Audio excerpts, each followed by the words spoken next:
Vamos a platicar del lenguaje audiovisual y de cómo es que nosotros lo construimos. Primero partimos que el lenguaje audiovisual es una forma de expresión que integra el lenguaje verbal, ¿verdad? Escrito y hablado, el lenguaje de las imágenes estáticas en sus distintos grados de iconicidad y todos los elementos del lenguaje sonoro, ¿verdad? Aportando además las convenciones propias del lenguaje de las imágenes en movimiento. ¿Por qué dice esto de las imágenes en movimiento? Ustedes se han fijado que en las películas cuando algo súper importante pasa o hay algo que asusta al personaje o algo de lo que se da cuenta, la cámara está súper lejos y de repente, ¡boom!, se acerca muchísimo a la cara del personaje.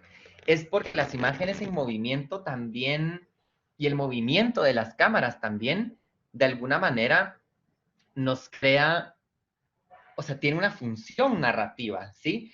Todo tiene como un porqué. Es como que cada plano en una película fueran como una oración nueva en un libro, ¿verdad? Entonces, todo tiene como un porqué y todo tiene una función, ¿sí? El primer concepto del que vamos a hablar es uno que se llama encuadre.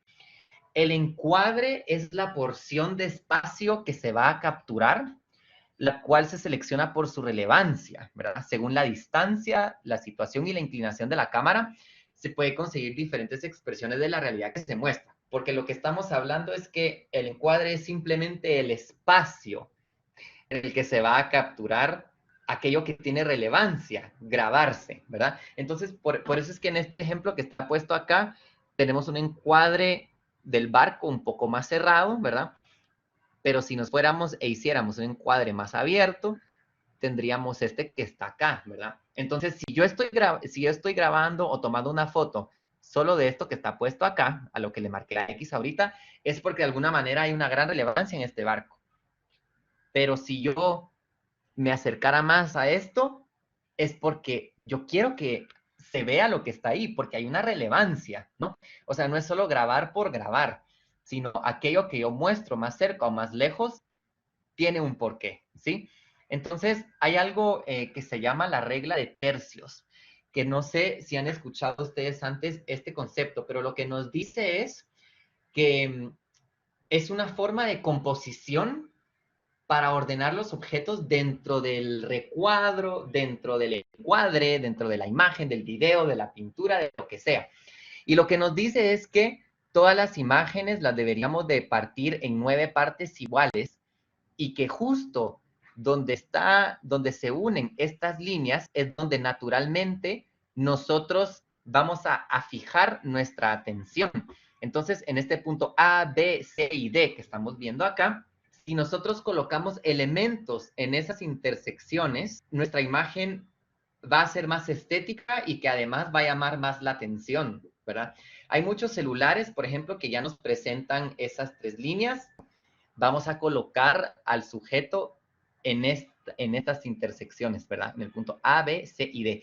Y mientras más lo hagamos, va a ser muchísimo más estético. Entonces, tomar en cuenta, ¿verdad? Que si yo coloco elementos dentro de esos puntos, va a ser muchísimo más llamativo y más estético y más armonioso aquello que yo voy a grabar. Además que nuestra mirada de manera inconsciente se fija en esos puntos, es lo que nos dice esta regla de tercios. Entonces, por ejemplo, esta fotografía de los pájaros es una fotografía preciosa y es una foto muy, muy bonita porque hay un gran balance armonioso entre la cantidad que vemos como del bosque, digamos, el gran cielo y que los pájaros estén alineados en uno de esos puntos, ¿verdad?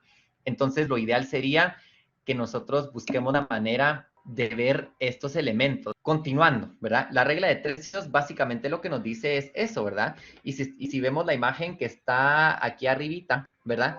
Estamos viendo acá que el sujeto está dentro de estos puntos de acá. No está él al centro, porque si él estuviera al centro, el brazo que está acá se cortaría, ¿verdad? Y lo ideal nunca es cortar extremidades de las personas. Si, por ejemplo, nunca cortar en el codo, nunca cortar en la rodilla, nunca en la cintura, ¿verdad? No se debe de cortar ahí, ¿verdad? Entonces, por ejemplo, aquí él está cortado un poquito como arriba de los huesos de su cintura, ¿verdad? Entonces, por eso es que él se ve bien y su cabeza, digamos, no está cortada y tampoco, ¿verdad? Y él está colocado dentro de estos puntos. Y si nos damos cuenta, este texto de contextualización está dentro de una de las otras intersecciones, del punto A, digamos, ¿verdad? Y entonces, si viéramos esta imagen como un poquito ya, a ver, voy a borrar todo esto que acabo de poner acá. Si vemos nuevamente la imagen, es una imagen que se ve ordenada, ¿verdad? Porque además la cámara está a la altura de los ojos del sujeto, el sujeto está colocado dentro de, en los puntos de intersección y el texto también. O sea, es una imagen con armonía, ¿verdad? Y eso es porque siguió la regla de tercios. Lo otro sería tomar en cuenta, ¿verdad? En este ejemplo que estamos viendo aquí abajo, que digamos de alguna manera estos elementos están dentro de los puntos de intersección porque estoy mostrando dos además. Entonces, tal vez no es así perfecto, como que tomemos en cuenta que no es perfecto y al ras, digamos, pero digamos que de alguna manera es importante como que colocar estos elementos acá. Y luego ya, en esta última fotografía vemos como que también está esta línea que le da como profundidad y estamos viendo acá como naturaleza. Entonces hay como una armonía entre naturaleza y calle, ¿verdad? De alguna manera. Entonces, eso es lo que nosotros deberíamos de buscar a la hora de realizar nuestras tomas, ¿verdad? El primer plano, que es en el que yo estoy y están ellos, ofrece un gran grado de intimidad y muestra como confidencia respecto al sujeto, ¿verdad? Entonces, nosotros, por ejemplo, podríamos hacer un plano general, que es el que mostrábamos todo, para ubicar al estudiante en el TEC, en la planta de alimentos, y podríamos hacer una despedida en un primer plano o dar la bienvenida en el primer plano, porque entonces yo quiero que se sienta esa cercanía con el estudiante. Yo podría dar retroalimentación. También está el frontal, ¿verdad? Que, donde incluso él está como dentro de las líneas de la regla de tercios, de alguna manera, ¿verdad? Él está como dentro de la intersección. Aquí el problema que vemos con la magíster Marta Regina es que ella no tanto, ¿verdad? Entonces, si nos damos cuenta, como que la foto de él se ve un poco más armoniosa que la de ella, porque ella está muy al centro, ¿verdad? Y además como que no estuviera la cámara 100% a la altura de los ojos de ella. Entonces, da una sensación como que la cámara está un poquito puesta abajo, ¿verdad? Que creo que no es como la idónea, ¿verdad? Entonces, siempre como que fijarnos que estemos colocando la cámara bien siempre, ¿verdad? Muy importante a la hora de realizar este tipo de tutoriales.